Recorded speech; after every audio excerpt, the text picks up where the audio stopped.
Momento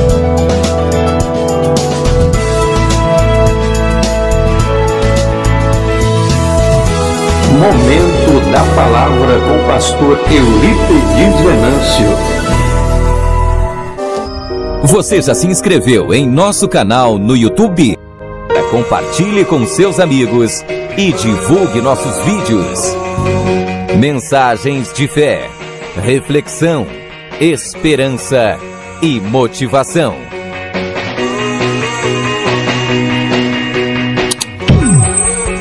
Inscreva-se agora em nosso canal e acompanhe nossos vídeos diariamente.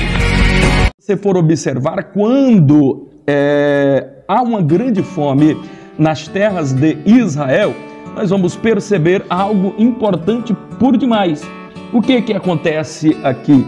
Acontece algo extremamente terrível, porque quando há uma fome sobremodo grande ali na terra de Israel, Isaac, ele vai agora, pega a sua família e vai agora para o Egito. E a Bíblia nos informa que a mulher de Isaac era uma mulher muito formosa, uma mulher linda fisicamente falando. E quando ele vai ali, ele comete um primeiro erro, ou comete um erro semelhante, ele herdando o mesmo erro do pai, e agora resolve dizer ali, no local onde ele estava, que Rebeca, na verdade, era sua irmã, que era uma mentira. Era parente, tudo bem, porque era da mesma procedência, da mesma linhagem, mas ele estava cometendo a mentira. E vocês sabem que ele cometeu essa mentira porque ela, Rebeca, era muito bonita, formosa, linda, e ele, temendo morrer e que os cidadãos daquela região o matassem para poder ficar com a sua mulher, então ele resolve mentir, ele resolve esconder este fato. E nós sabemos que quase algo terrível acontece e depois isso é descoberto, ele leva uma séria reprimenda. Mas o que eu quero chamar a atenção aqui? Percebam que até aqui, neste momento, queridos, se você for observar toda a narrativa, existia diálogo entre Rebeca e Isaac. Por algum motivo, nós não sabemos e a nós não é nos revelado, fato é que depois deste acontecimento, nós não vamos observar mais nenhum diálogo entre Rebeca e Isaac. Quer dizer, passou a existir uma falta de comunicação muito grande entre o casal. Não se sabe, podemos conjecturar, por exemplo, que aqui, na verdade, Rebeca, ela ficou tão magoada, tão ferida por causa dessa questão e por causa da mentira de Isaac e por ela ter quase sido tomada por mulher, pelos homens ali daquele país, daquela nação. Essa mágoa cresce tão grande no seu coração que parece que era um pequeno problema, mas o problema foi crescendo, eles não resolveram o problema e nós vamos observar que quando eles se casam, eles tinham 40 anos de idade e 20 anos eles tiveram que esperar para nascer o seu primeiro filho, a saber, Esaú, e logo junto, agarrado no seu calcanhar, a Jacó. Mas o que eu quero chamar a atenção aqui para vocês, para esse problema? Deus, ele faz aqui algo interessante, é importante nós analisarmos essa questão aqui, e eu gostaria de chamar muito a atenção aqui nesse aspecto. É que muitas vezes, preste atenção, e isso nós aprendemos e extraímos aqui da observação, inclusive aqui desse livro. Nós vamos perceber que algo aconteceu. O filho era uma promessa. Eles aguardavam essa promessa e aguardavam ansiosamente para que isso acontecesse. Mas aquilo que era para ser bênção transformou-se em maldição. Então é uma lição que nós aprendemos aqui. Cuidado para que as bênçãos de Deus para a nossa vida não se transformem em maldição. Porque se não tivermos o devido cuidado, aquilo que é bênção, aquilo que veio para ser bênção, porque filhos são bênçãos, são herança do Senhor, eles vêm para a nossa vida para tornar os nossos dias mais alegres, coloridos, lindos e formosos, mas estes filhos, se nós não tivermos o devido cuidado, poderemos os perder em sentimento, perdê-los para o mundo, perdermos eles para a vaidade. E percebam que aqui acontece um erro, que muitas vezes acontece também nos lares aí de muitos cristãos. Qual é o erro que acontece aqui? É na criação desses dois meninos. Percebam que havia uma predileção de Rebeca por Jacó, ao passo que o pai, Isaque, tinha predileção por Esaú. E isso fica evidente nos textos quando a gente vai analisar lá em Gênesis. É isso também que o livro está denunciando, que por causa dessas questões, muitas outras coisas, muitas feridas ficaram por serem resolvidas. Esta inimizade entre irmãos agora é tratado aqui severamente no livro, porque não tiveram cuidado em resolver o problema lá atrás, quando o problema nasceu. Então nós vamos observar que aquilo que era para ser bênção, transformou em maldição. E aqui acontece um erro de muitos pais. Nós não podemos tratar um filho melhor em detrimento do outro. Muitos pais cometem este erro. Evidentemente, eu preciso aqui alertar e dizer que eu também sou pai, só que sou pai apenas de um, não consigo observar os dois lados da moeda. Mas nós observamos e é natural.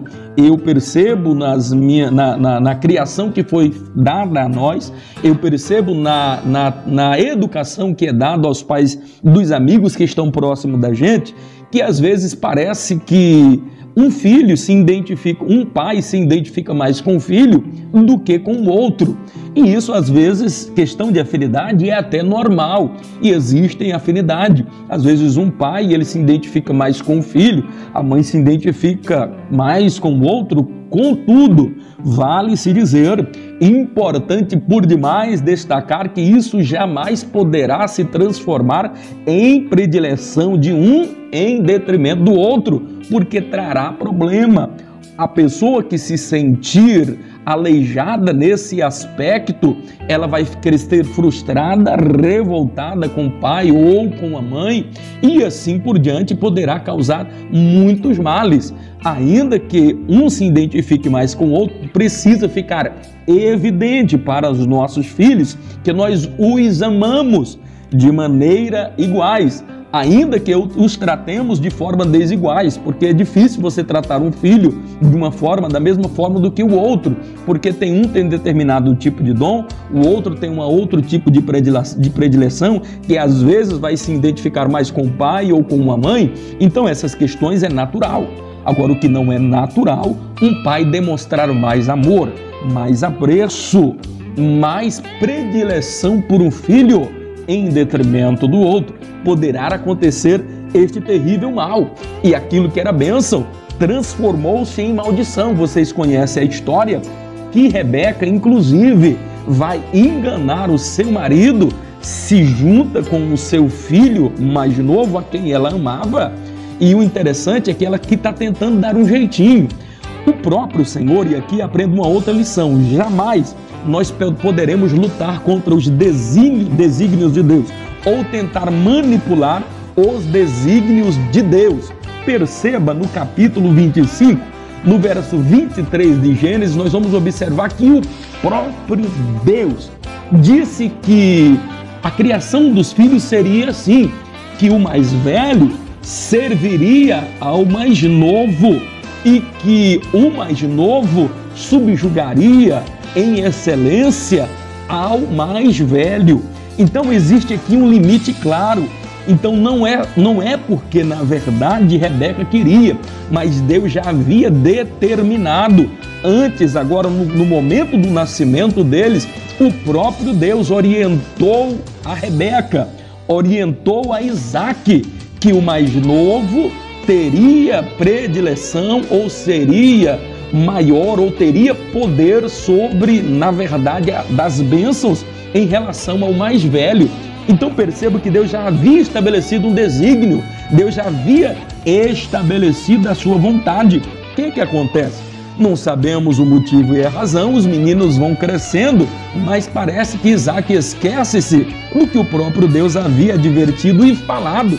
E agora ele parece que começa a trazer proteção, porque se identificava mais aqui com o seu filho mais velho, a Esaú, e começa a haver essa predileção. Ele amava mais e isso ficava evidente. Então Rebeca, para dar um jeitinho naquilo que Deus havia prometido, eu quero dizer uma coisa, irmãos, Deus não precisa do seu jeitinho, Deus ele não precisa da sua ajuda. Se Deus prometeu algo, Ele vai fazer. Às vezes Deus nos promete algo e aquilo que Deus prometeu está demorando e nós queremos dar um jeitinho. Foi o que aconteceu com as duas filhas de Ló também, e lá nasceram as duas nações co-irmãs, os Moabitas e os Amonitas, que é uma outra história, não vamos entrar aqui, mas é a mesma questão. Alguém tentando dar um jeitinho naquilo que Deus havia prometido. Irmão, se Deus prometeu, Ele vai fazer cumprir.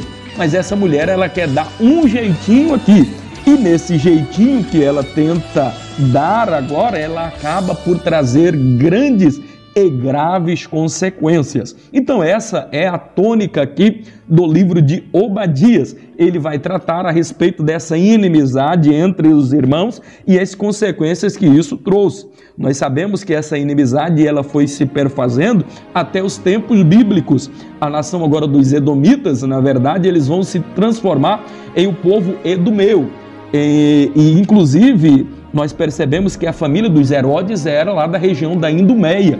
Então nós sabemos através daí também que Herodes, a família dos Herodes, eram co-irmãs de Israel, de Jerusalém.